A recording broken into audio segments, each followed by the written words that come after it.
अस्सलाम वालेकुम स्टूडेंट्स, मैं हूं डॉक्टर शाहिद। आज हम टॉपिक जो पढ़ने जा रहे हैं वो है normalisation of a wave function.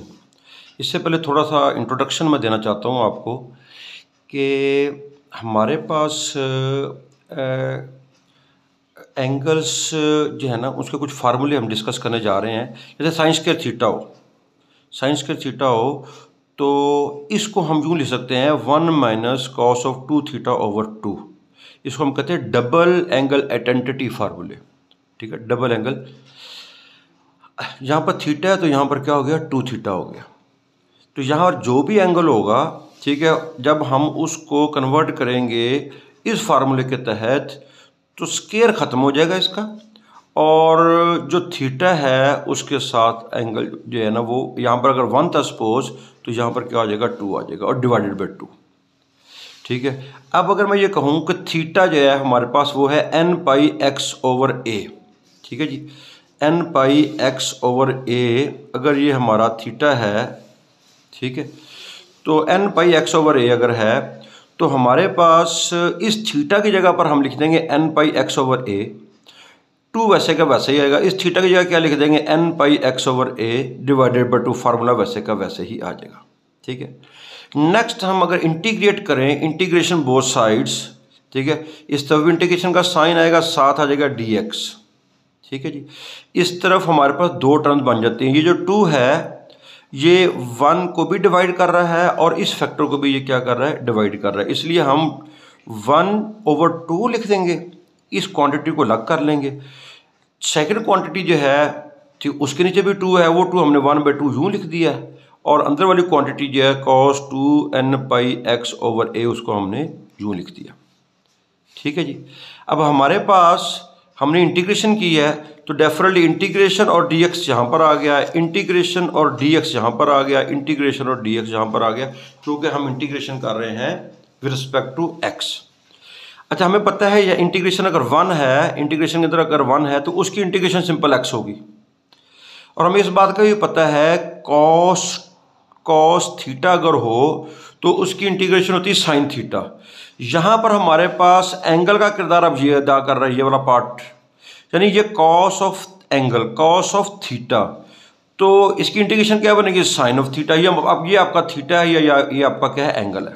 ठीक है, cos of theta sine of theta में चेंज हो गया, और जो एंगल होता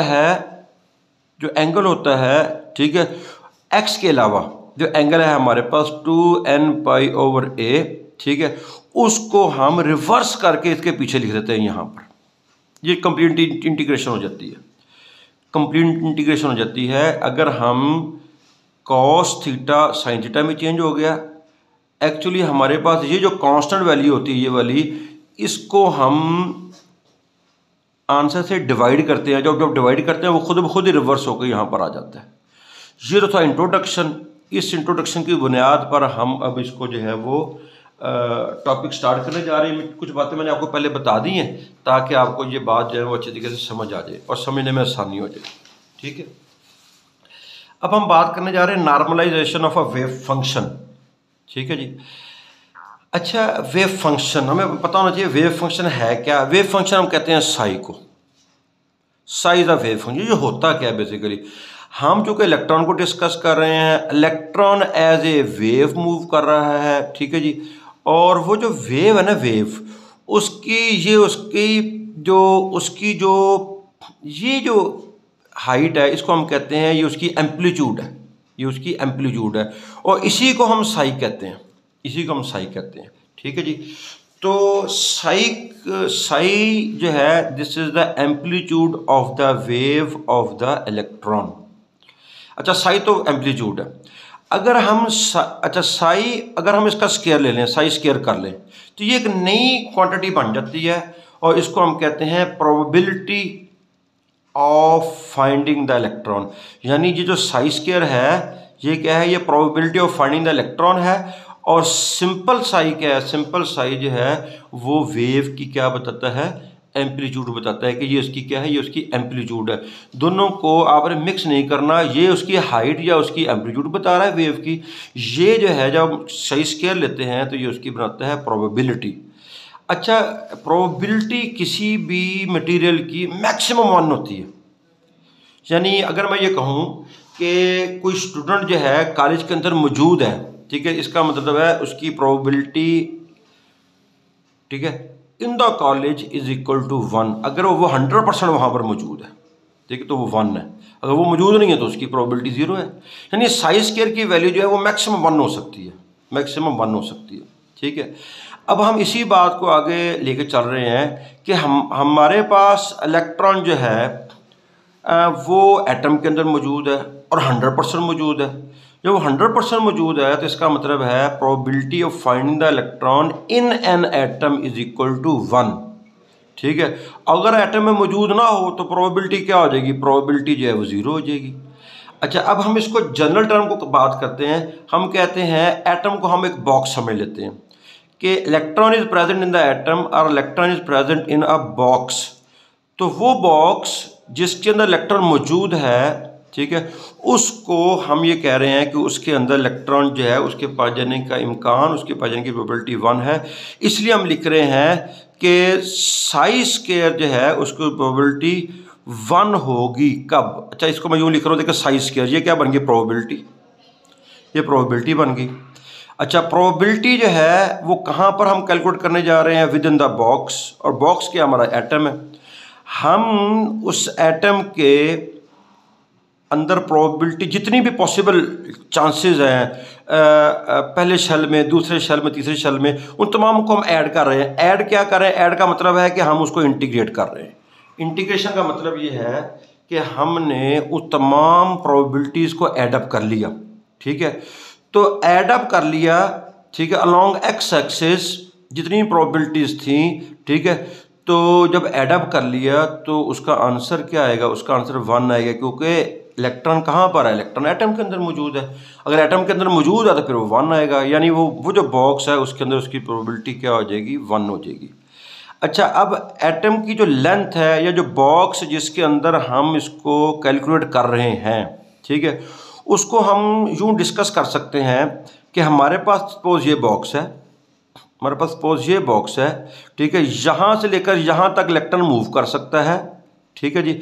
यहाँ पर ये हमारी 0 लेंथ है, यहाँ पर मैक्सिमम लेंथ उसकी a बन गई। तो 0 से लेकर a तक इलेक्ट्रॉन मौजूद है।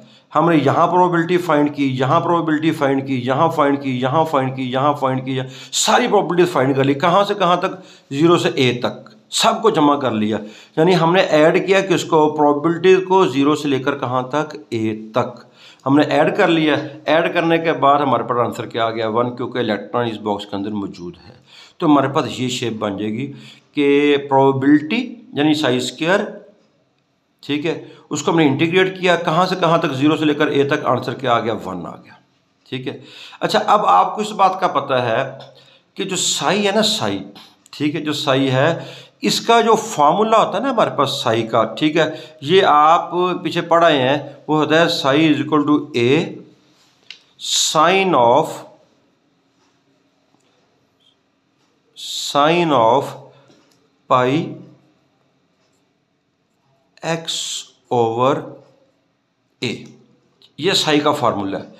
हमने जो कि साई स्क्वायर लेना, जब साई स्क्वायर लेंगे तो इसका भी स्क्वायर हो जाएगा, इसका भी स्क्वायर हो जाएगा और साइन का भी क्या हो जाएगा, स्क्वायर हो जाएगा, ठीक है। तो हमने इस साई स्क्वायर की जगह ये वैल्यू पुट कर दी है, किसकी, ये साई की वैल्यू पुट कर दी हमने, जो कि हमने यहाँ पर पढ़ी है अभी। उसका स्क्वायर ले लिया, स्क्वायर ले लिया, ए स्क्वायर यहाँ पर आ गया, ये आपके पास क्वांटिटी यहाँ पर आ गई, ठीक है जी। अभी हमने जो पीछे मैंने अभी थोड़ी देर पहले आपको इंट्रोडक्शन करवाया था, अगर आपने वो देखा है तो उसमें पता है कि साइन जो स्क्वायर जो होता है वो इसके बराबर होता है, ये भी हमने पढ़ लिया, ठीक है। और हमने उसमें थीटा किसके इक्वल रखा था, n pi x over a, क्योंकि ये हमारा सारा का सारा क्या, ये हमारा सारा का सारा थीटा है। तो फिर हमारे पास जो हमारे पास जब हम साइन स्क्वायर की वैल्यू पुट करेंगे, साइन स्क्वायर की वैल्यू क्या पुट करेंगे, ये वाली वैल्यू पुट करेंगे जो पीछे डिस्कस करेंगे, तो आपके पास ये क्वांटिटी यहाँ पर बन जाएगी, ठीक है। अब जब हम इसकी इंटीग्रेशन करेंगे, वो भी मैंने आपको पीछे बता दी थी इंट्रोडक्शन में, कि 1 की इंटीग्रेशन x हो जाएगी, ठीक है जी। और इसी तरीके से हमारे पास जो है कॉस की क्या हो जाएगी, साइन हो जाएगी, और ये जो कांस्टेंट वैल्यू है जब इससे डिवाइड करेंगे तो वो आपके पास यहाँ पर आ जाएगी। उम्मीद है यहाँ तक आपको बात क्लियर होगी। हम कर क्या रहे हैं, हम प्रोबेबिलिटी कैलकुलेट कर रहे हैं to find the electron in a box, और वो 1 होगी अगर वाकई ही इलेक्ट्रॉन बॉक्स के अंदर मौजूद है। तो यहाँ तक बात जो है वो क्लियर होगी। अब हम इसके बाद आगे इसको लेके चल रहे हैं, ठीक है। यहीं पर तो अगर आप देखेंगे तो हमारे पास जो है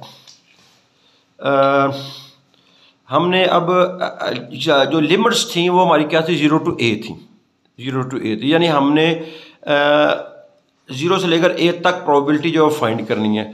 जब हम लिमिट्स को अप्लाई करेंगे, इंटीग्रेशन हमने पढ़ी हुई है, जब हम लिमिट्स को अप्लाई करेंगे, ठीक है, ए को पहले अप्लाई करेंगे फिर 0 को अप्लाई करेंगे, तो आपके पास जो है ना वो रिजल्ट ये आ जाएगा, ठीक है जी।